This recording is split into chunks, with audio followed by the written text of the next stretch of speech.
2, 3. Hello everyone, Assalamu alaikum. I am Mahmudullah and today we are at a playground and their playground is very big. There are many types of games there. You can see cricket, football, volleyball, etc. etc.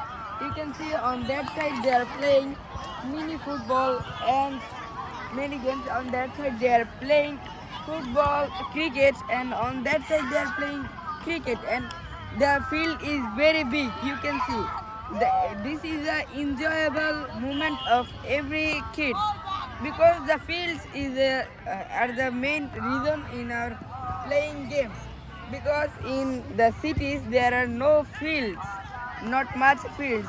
That's why the uh, kids cannot play and cannot do their activities at right time on evening. Guys, that's the importance of the field. Now I am at the Khulna Shiromoni Abashik area field. Okay, Residential area. Residential area field. Okay guys, that's for all. See you in next video. Allah Hafiz.